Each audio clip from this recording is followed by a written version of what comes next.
Hi dears, good morning. പുതിയ വിശേഷങ്ങൾക്കായി എല്ലാ കൂട്ടുകാർക്കും സ്വാഗതം. അങ്ങനെ അമ്മയാണെങ്കിൽ ജെ.കെയോട് പറയുന്നുണ്ട്, മോനെ എവിടെ പോയിട്ട് ഒരു സമാധാനം ഇല്ലടാ, നീ ഒരു കാര്യം ചെയ്യ്, കോളേജിൽ നിന്ന് ഒരു ട്രാൻസ്ഫറിന് ശ്രമിക്ക്, നമുക്ക് എങ്ങോട്ടെങ്കിലും ദൂരേക്ക് പോകാം, നമുക്ക് ഈ രഹസ്യം ഹൈഡാക്കി വെക്കാം, അവളറിയാതെ എങ്ങോട്ടെന്ന് വെച്ചാൽ പോയിട്ട് അവിടെ പോയിട്ട് ജോലി ചെയ്യാം, അതല്ലേ നല്ലത്. അപ്പോഴാണ് അങ്ങോട്ട് മധുബാല വരുന്നത്. എന്നിട്ട് പറയുന്നുണ്ട്, എല്ലാ കാര്യങ്ങളും ഞാൻ കേട്ട് കഴിഞ്ഞു, എന്നെ കൂടാതെ ട്രാൻസ്ഫർ മേടിച്ച് ഒളിച്ച് താമസിക്കാനായിരിക്കും നിങ്ങളുടെ തീരുമാനം. പക്ഷെ ഒരു കാരണവശാലും എന്നിൽ നിന്ന് രക്ഷപ്പെടാനായിട്ട് നിങ്ങൾക്കാവില്ല. നിങ്ങൾ എവിടെയാണോ ഉള്ളത് അവിടെ തന്നെ ഞാനും ജീവിക്കും. ഇനിയിപ്പോൾ ചന്ദ്രനിലെങ്ങാനും പോയാൽ അവിടെയും ഞാൻ വരും. കാരണം മധുബാല ഇനി മുതൽ ചില തീരുമാനങ്ങൾ എടുത്തു കഴിഞ്ഞു. അത് കേട്ടിട്ട് ജെ.കെ ചോദിക്കുകയാണ്, ഇത്രമാത്രം നീ എന്നെ ഉപദ്രവിച്ചു കഴിഞ്ഞു, ഇനി നിനക്ക് എന്താ വേണ്ടത്? എനിക്ക് വേണ്ടത് ഞാൻ പറയാം എന്ന് പറഞ്ഞിട്ട് അവൾ താലിമാല ഉയർത്തി കാണിക്കുന്നു. എന്നിട്ട് പറയുന്നുണ്ട്, ഇതെൻ്റെ കഴുത്തിൽ കെട്ടിത്തരിക, എന്നിട്ടാണെങ്കിൽ എൻ്റെ നെറ്റിയിൽ സിന്ദൂരം അണിയിച്ചേരുക. ഞാനിത് വർഷങ്ങൾക്ക് മുൻപ് നിൻ്റെ കഴുത്തിൽ കെട്ടിത്തന്നു, അതുകൊണ്ടൊക്കെ തന്നെയാണ് ഞാൻ ഇത്രമാത്രം അനുഭവിക്കുന്നത്. അന്ന് ഞാൻ ആ ഒരു തെറ്റ് മാത്രമേ ചെയ്തിട്ടുള്ളൂ. ഇനിയും നിന്നെ സഹിക്കാനായിട്ട് എനിക്ക് വയ്യ. നിൻ്റെ ആഗ്രഹം ഒരിക്കലും നടക്കാൻ പോകുന്നതുമില്ല. അതുകൊണ്ട് എന്നെ മര്യാദയ്ക്ക് നീ നിന്റെ ജോലി നോക്കിപ്പോ എന്ന് പറയുമ്പോൾ മധുബാലയ്ക്ക് ഭയങ്കരമായിട്ട് സങ്കടമാവുന്നു. അങ്ങനെ പത്രമെല്ലാം വായിച്ചിരിക്കുന്ന രുക്കുവിൻ്റെ അടുക്കലേക്ക് മഞ്ജു വരികയാണ്. എന്നിട്ട് പറയുന്നുണ്ട്, ഇങ്ങനെ ഇരുന്നാൽ മതിയോ, നമുക്കും പണി തുടങ്ങണ്ടേ? ഈ വീട്ടിൽ ഇപ്പോൾ ഒരു കാരണവർ ഇല്ലാതായി തീർന്നിരിക്കുന്നു. ചോദിക്കാനും പറയാനും ആരുമില്ലാത്ത അവസ്ഥ. ചേച്ചിയാണെങ്കിൽ ചന്ദ്രകാന്തത്ത് പോയി നിൽക്കാണ്. അല്ലെങ്കിൽ തന്നെ പോകുന്നതിന് മുൻപ് തന്നെ ഇവിടുത്തെ കാരണവർ സ്ഥാനം എനിക്ക് തന്നുകൂടെ? ഞാനല്ലേ ഈ വീട്ടിലെ മൂത്ത മരുമകൾ. രുക്കു മനസ്സിൽ പറയുന്നൊരു, ഓഹോ, അപ്പോൾ അതാണല്ലേ കാര്യം. എന്തായാലും ആ സമയത്താണ് ഒരു പോസ്റ്റ്മാൻ വരുന്നത്. എന്നിട്ട് കാര്യങ്ങളെല്ലാം പറയാനായിട്ട് ശ്രമിക്കുന്നുമുണ്ട്. അതായത് ഞാനാണെങ്കിൽ ഒരു പോസ്റ്റായിട്ടാണ് വന്നിട്ടുള്ളത്. മുകുന്ദൻ എന്ന് പറയുന്ന ആളിവിടെ ഉണ്ടോ? ആൾക്കുള്ളതാ? അതിയായിട്ട് അവർ പറയാണ് ആളില്ല, പക്ഷെ ആളുടെ വൈഫുണ്ട്. ശരി, വിളിക്കാമെന്ന് പറയുമ്പോഴേക്ക് രമ്യയെ വിളിച്ചുകൊണ്ട് വരുന്നുണ്ട് കേട്ടോ. അപ്പോഴേക്ക് രമ്യയുടെ കയ്യിലേക്ക് അത് കൊടുത്തിട്ട് അയാൾ പോവാണ്. അത് വായിക്കും തോറും അവളുടെ കണ്ണിൽ ഇരുട്ട് കയറുന്ന പോലെ തോന്നുന്നുണ്ട്. അത്രമാത്രം ഇമ്പോർട്ടൻ്റ് ആയിട്ടുള്ള ഒരു കാര്യമായിരിക്കണമല്ലോ എന്നിങ്ങനെ രമ്യയും മഞ്ജു ഇങ്ങനെ മഞ്ജു രുക്കു ഓർക്കാണ്. അപ്പോഴാണ് ആ രമ്യ അത് പറയുന്നത്. വേറൊന്നുമല്ല, മുകുന്ദനാണെങ്കിൽ ഒരു സസ്പെൻഷൻ. അത് കേട്ട് അവർക്ക് ഒത്തിരി സന്തോഷമാവുന്നുണ്ടെങ്കിലും പുറമേ അത് കാണിക്കുന്നില്ല. പെട്ടെന്ന് തന്നെ രമ്യ തല ചുറ്റി വീഴുകയാണ്. അപ്പോഴേക്കും അവർ രണ്ടുപേരും താങ്ങി പിടിച്ച് റൂമിൽ കൊണ്ടുപോയി കിടത്തുന്നു. വെള്ളം കൊണ്ട് മുഖം തെളിക്കുന്നു. പക്ഷേ ആണെങ്കിൽ എഴുന്നേൽക്കുന്നതേ ഇല്ല. ആകെ ടെൻഷനാവുന്നു. അച്ചുവിനെ വിളിച്ച് പറഞ്ഞാൽ അച്ചു വന്നിട്ട് ഹോസ്പിറ്റലിൽ കൊണ്ടുപോകുമെന്ന് മഞ്ജു രുക്കുവിനെ അറിയിക്കുന്നു. അങ്ങനെ രുക്കു ആണെങ്കിൽ നടന്ന കാര്യങ്ങൾ അച്ചുവിനെ വിളിച്ച് പറയുമ്പോൾ അച്ചുവിനും പേടിയാവുന്നുണ്ട്. എന്നിട്ട് പറയാണ്, ശരി, നിങ്ങൾ ശ്രദ്ധിച്ചോളൂ, ഞാൻ വേഗം തന്നെ വരാമെന്ന് പറഞ്ഞിട്ട് ഡോക്ടറെ കൊണ്ടുവരികയാണ്. ഡോക്ടർ ആ സമയത്ത് അകത്ത് പരിശോധിക്കുന്നുമുണ്ട്. കുറേ സമയങ്ങൾക്ക് ശേഷം ഡോക്ടർ പുറത്ത് വരികയാണ്. എന്തുപറ്റി? ഗ്യാസിൻ്റെ ആയിരിക്കുമോ? ഞങ്ങളെല്ലാവരും അതിനെപ്പറ്റി തന്നെ ചർച്ച ചെയ്യുകയാണെന്ന് അവിടെ നിൽക്കുന്ന മഞ്ജുവും രുക്കുവും കൂടെ ഡോക്ടറോട് പറയുമ്പോൾ, ഗ്യാസിൻ്റെ കാര്യമൊന്നും ആരാ പറഞ്ഞത്? കൺഗ്രാജുലേഷൻസ്, നിങ്ങളൊരച്ഛനാകാൻ പോകുന്നു എന്ന് അച്ഛനോട് പറയുകയാണെ. അത് കേട്ടിട്ട് അവരാകെ ഷോക്കായിട്ട് നിൽക്കുന്നു. രമ്യ പ്രഗ്നൻ്റ് ആണെന്നുള്ള കാര്യം അവരെല്ലാവരും അറിയിക്കുകയാണ്. പെട്ടെന്ന് തന്നെ രുക്കു അത് തിരുത്തുന്നുണ്ട്. ഡോക്ടർ അന്ന് ഒരു ഏട്ടനാണെങ്കിൽ അവരെയും കൂട്ടി വന്നില്ലേ, മുകുന്ദൻ, അദ്ദേഹമാണ് ഇവരുടെ ഭർത്താവ്. ഇതാണെങ്കിൽ അച്ചു, ഇതെൻ്റെ ഭർത്താവാണ്. ഓ, അങ്ങനെയാ. എന്തായാലും ഈ ഒരു സമയത്ത് ശ്രദ്ധിക്കേണ്ട കാര്യങ്ങളെപ്പറ്റി ഞാൻ വിശദമായിട്ട് ക്ലാസ് എടുത്തിട്ടുണ്ട്. ഇനി നിങ്ങളിവിടെ ശ്രദ്ധിക്കണം. അത് കഴിഞ്ഞിട്ട് എത്രയും വേഗം തന്നെ ആളെ ഹോസ്പിറ്റലിൽ കൊണ്ടുവരാനായിട്ട് മറക്കേണ്ട കേട്ടോ എന്നൊക്കെ ഇങ്ങനെ കുറേയേറെ അഡ്വൈസ് കൊടുത്തിട്ട് ഡോക്ടറാണെങ്കിൽ അവിടുന്ന് പോകുന്നുമുണ്ട്. ആ സമയത്ത് കാര്യങ്ങളെല്ലാം വിളിച്ച് നമുക്ക് അർച്ചനയേച്ചിയും മുകുന്ദേട്ടനെ അറിയിക്കണമെന്നൊക്കെ അച്ചു വന്നിട്ട് രമ്യയോട് പറയുകയാണ്. ഇതിനിടയ്ക്ക് കൺഗ്രാജുലേഷൻസും പറയുന്നു.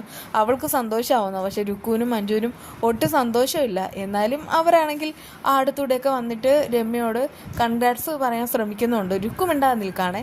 മഞ്ജു വന്നിട്ട് പറയുന്നുണ്ട് കൺഗ്രാജുലേഷൻസ് എന്ന്. എന്നാൽ രുക്കുവിന് അത് കേൾക്കുമ്പോൾ ഭയങ്കരമായിട്ട് ദേഷ്യം വരിക ചെയ്യുന്നത്. ചന്ദ്രയാണെങ്കിൽ വിജയശങ്കറിനോട് പറയുന്നുണ്ട്, ഇവിടെ വല്ലാത്തൊരവസ്ഥയാണ്, നമുക്കൊരു കാര്യം ചെയ്യാം, പുറത്ത് പോയി ഫുഡ് കഴിച്ച് ബീച്ചിലൊക്കെ ഒന്ന് കറങ്ങിയിട്ട് പതിയെ വരാം. അതിയായിട്ട് അയാൾ പറയുന്നുണ്ട്, അതിപ്പോൾ എനിക്കൊരു മൂഡില്ല, എൻ്റെ പൊന്നു മനുഷ്യ, മൂഡില്ലാത്തതുകൊണ്ടാണ് പോകാമെന്ന് പറഞ്ഞത്. എന്നാലും ഒരു കാര്യം ചെയ്യും, ആര്യയെ കൂടെ വിളിച്ചോ. അപ്പോഴേക്കും അവൾ പറയാണ്, ആര്യ, ചിന്നു ഇല്ലാതെ ആര്യ വരില്ല, ഇനിയിപ്പോൾ അമ്മയില്ലാതെ ചിന്നുവും വരില്ല, പിന്നെ ഇപ്പോൾ എന്ത് ചെയ്യും? ഒരു കാര്യം ചെയ്യാം, നമുക്ക് എല്ലാവരെയും കൊണ്ടുപോകാം. നിങ്ങളാണെങ്കിൽ അർച്ചനയോടൊപ്പം കൂടിക്കോളൂ, അല്ലെങ്കിൽ അർച്ചനയെ മാത്രം കൊണ്ടുപോയിക്കോളൂ, അതല്ലേ നിങ്ങൾക്കിഷ്ടം. അത് കേട്ട് വിജയശങ്കർ പറയുന്നുണ്ട്, നീ എന്താ ഇങ്ങനെ? എന്തായാലും നമുക്ക് പോകാമെന്നൊക്കെ പറഞ്ഞിട്ട് സ്നേഹത്തിൽ സംസാരിക്കാൻ ശ്രമിക്കുന്നുണ്ട്. അങ്ങനെ അവർ രണ്ടുപേരും കൂടെ പുറത്ത് പോവാണ് കേട്ടോ. പുറത്ത് പോകുന്ന സമയത്ത് തന്നെ ഫുഡെല്ലാം കഴിച്ചിട്ട് ഇറങ്ങുമ്പോൾ ചന്ദ്ര ചോദിക്കുകയാണ് എങ്ങനെയുണ്ട് ഫുഡെന്ന്. അയാൾ പറയുന്നത് അത്രയൊന്നും കൊള്ളില്ല, എനിക്കെന്തോ ഒരു മൂഡില്ലായിരുന്നു. നിങ്ങൾക്കൊന്നും മൂഡ് കാണില്ല, എനിക്കതിന് കാരണം അറിയാം. ആദ്യമായിട്ട് അയാൾക്ക് ദേഷ്യമാവണം, നീ ചുമ്മാതിരിക്കുന്നുണ്ടോ? ഇവിടെയല്ലേ നിൻ്റെ കൂട്ടുകാരി ശരണ്യയുടെ വീട്? ആദ്യമായിട്ട് അവൾ പറയുന്നുണ്ട് അതെ അതെ ഇവിടെ അടുത്ത് തന്നെയാണ്, ഒരു കാര്യം ചെയ്യും, ഒന്ന് നിർത്താവോ? അവളുടെ മകളുടെ കല്യാണത്തിന് വരാൻ പറ്റിയില്ല, ഒന്ന് പോയി നമുക്ക് സംസാരിക്കാം. ഞാൻ വരുന്നില്ല, പ്രത്യേകിച്ച് എനിക്ക് പബ്ലിക് പ്രോസിക്യൂട്ടറെ കാണണം, അതുകൊണ്ട് ഞാൻ പോവാം. താൻ വീട്ടിലേക്ക് വരുന്ന സമയത്ത് ഞാനും എത്തിക്കോളാം. ശരി ആയിക്കോട്ടെ എന്ന് പറഞ്ഞിട്ട് ചന്ദ്ര പോവാണ് കേട്ടോ. അതേസമയം അർച്ചനയോടായി ജയക്ക് നടന്ന കാര്യങ്ങൾ മുഴുവനും പറയുന്നുമുണ്ട്. ആ സമയത്ത് അർച്ചന പറയാണ് എന്തായാലും ഞാൻ കരുതിയത് മധുബാല വരുമ്പോൾ എല്ലാ കാര്യവും നന്നായിട്ട് ശരിയാവുമെന്ന്. ഇതിപ്പോൾ അങ്ങനെയല്ലല്ലോ, പ്രശ്നങ്ങളെല്ലാം കോംപ്ലിക്കേറ്റഡ് ആയിക്കൊണ്ടിരിക്കുക. ഒരു തവണ ഞാൻ നിങ്ങളെ രണ്ടുപേരെയും ഓഫീസിൽ വിളിച്ചിട്ട് എല്ലാ പ്രശ്നവും കോംപ്രമൈസ് ആക്കാൻ ശ്രമിച്ചുവെങ്കിലും അത് നടന്നില്ല. അതുകൊണ്ട് തന്നെ ഇനിയും അങ്ങനെ ഒരു രീതിക്ക് കൊണ്ടുപോകണം എന്നെനിക്ക് ആഗ്രഹവുമില്ല. പിന്നെ ഇനി എന്ത് വേണമെന്നാ അധികമായിട്ട് അയാൾ പറയുന്നുണ്ട്. എനിക്ക് അവളെ വേണ്ട, എത്രയും വേഗം തന്നെ ഡിവോഴ്സ് ആയെങ്കിലും മതി എന്നുള്ള ആ ഒരു തീരുമാനത്തിലാണ് ഞാൻ നിൽക്കുന്നത്.